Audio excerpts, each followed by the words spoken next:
राना साहब, क्या हुआ, किस तरह से नून लीग जीबी में इलेक्शन हार गई? इनिशियल क्या असेसमेंट है? बयानिया नहीं बना सके आप वहाँ पे या मुहिम नाकाम हुई? बिस्मिल्लाहिर्रहमानिर्रहीम। पहले तो जीबी का शुक्रिया, जो सीटें हम जीते हैं उनके लिए हम आवाम का शुक्रिया अदा करते हैं और पीपल्स पार्टी को मुबारकबाद देते हैं।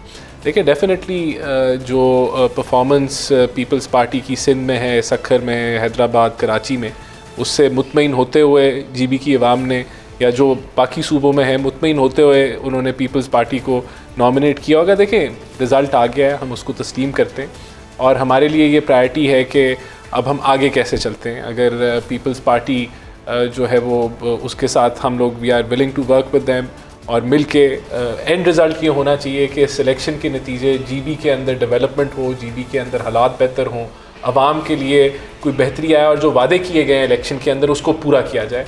तो हम अब इस मरहले में हैं, बजाय कि ऑब्वियसली हम इंटरनली देखेंगे एट अ पार्टी लेवल के क्या वजूहात हुई कि हम इस इलेक्शन को। इंट्रोस्पेक्शन तो ज़रूरी है ना कि बयानिए को मार पड़ी, मुहिम सही से नहीं। डेफिनेटली जो हमारी पार्टी है वो इसके ऊपर बैठेगी और तज्जिया करेगी, लेकिन अब अभी तो मैं ये कहूँगा कि जो इनकी परफॉर्मेंस है सिंध के अंदर उसको इंडोर्स किया है जीबी की आवाम ने। सही, बहुत शुक्रिया। शायद बयानिया ये कुछ अपना प्रोग्राम देते, पंजाब को लाहौर समझ के लाहौर से आगे निकलते और वाकई सखर के अंदर जाते, गम्बट में गेम्स देखते, सखर में जो है न्यू एजुकेशनल इंस्टीट्यूट्स देखते, वहाँ पे डिफरेंट चीज़ें देखते, तो शायद इन्हें समझ आता ये हाईवे से गुजरते हैं जो इन लोग ने बनाना था, मोटरवे हैदराबाद टू पेशावर, जो इन्होंने नहीं बनाया, उसकी वजह से कह देते हैं ऐसा।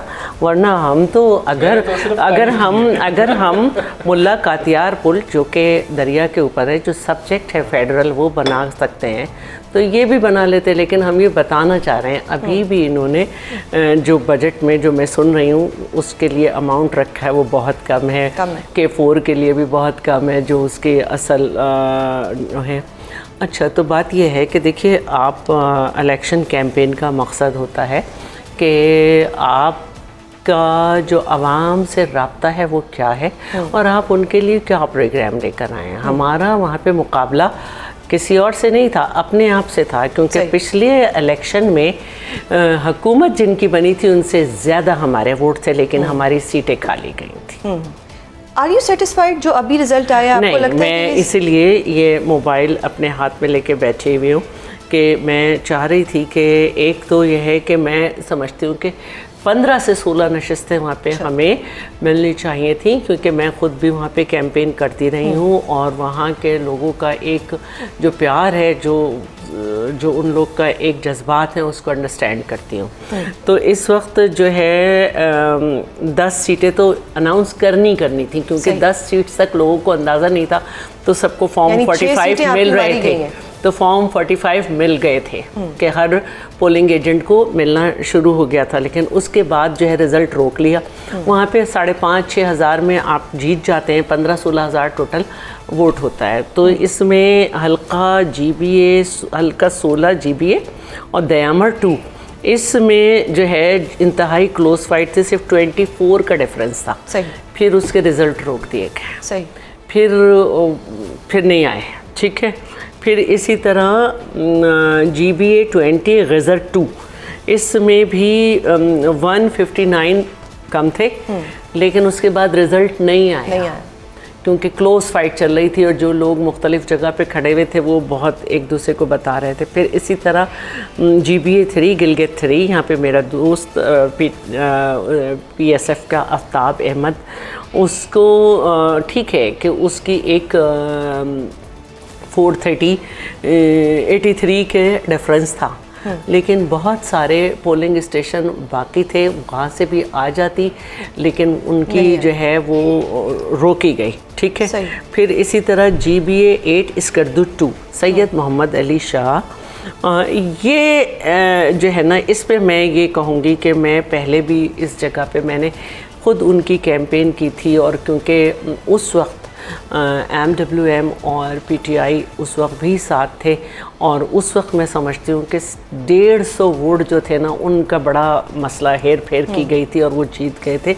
अभी भी यहाँ पे क्लोज फाइट थी, इसको भी रोका गया। अस्तोर के दोनों हलकों में जो है ना, उधर भी जो है यही सूरत हाल रही। तो अब जो रिज़ल्ट आया भी है तो उसमें 10 को तो ये कर ही नहीं सकते थे कुछ, क्योंकि 10 तक इन्हें पता नहीं था कि क्या हालात हो जाएंगे।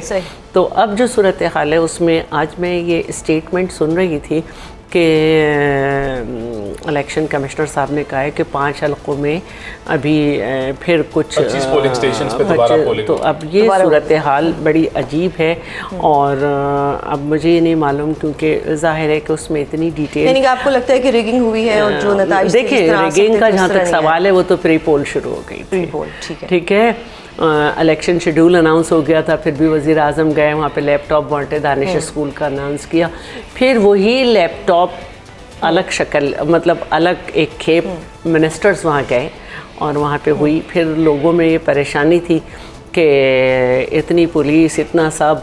बहरहाल वहाँ के जो एक कल्चर है वहाँ पे इस तरह से लड़ाइयाँ वगैरह नहीं होती हैं और वहाँ पे रिश्तेदार भी एक दूसरे के सामने खड़े होते हैं। बल्कि एक अजीब सूरत हाल होती थी कि लोग जो हैं वो ये कह देते थे कि अभी तो हम इस पार्टी में, अगली तो हम फेडरल में जो पार्टी है उसके साथ लड़ेंगे। बहरहाल जो भी था, मैं एक वक्त गुजर गया, लेकिन मैंने कहा कि हमारा मुकाबला हमसे था। पिछली दफ़ा हमारे हुकूमती पार्टी से ज़्यादा वोट थे लेकिन सीटें कम थी।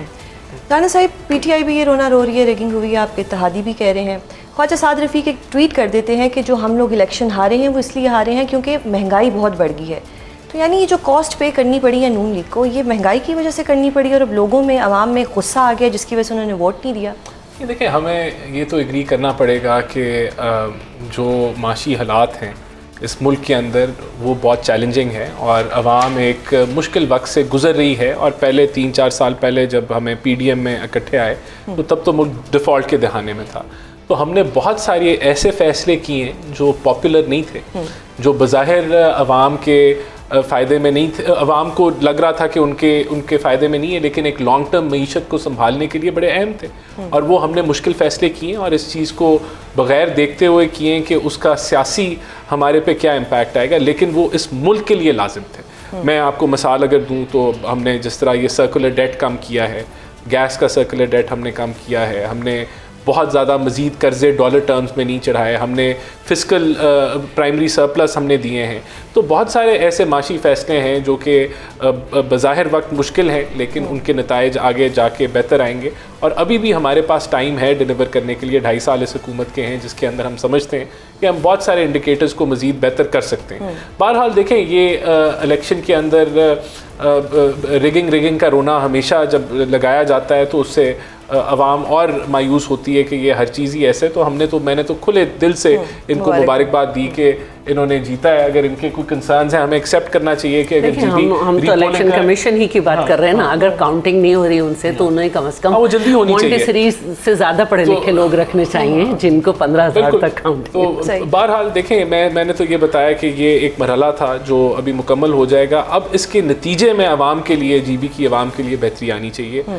तो that is all I will say. सही।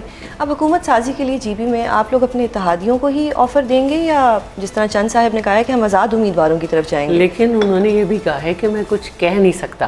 तो मैं तो उनसे भी छोटे लेवल के वर्कर हूँ, तो मैं भी कुछ नहीं कह सकती कि क्या करेंगे, क्या तरीक़ाकार होगा। और मैं कुछ कह नहीं सकती हूँ क्योंकि ये एक ऐसी बात है कि अगर आप इस पे अपने तौर पे एक स्टेटमेंट दे दें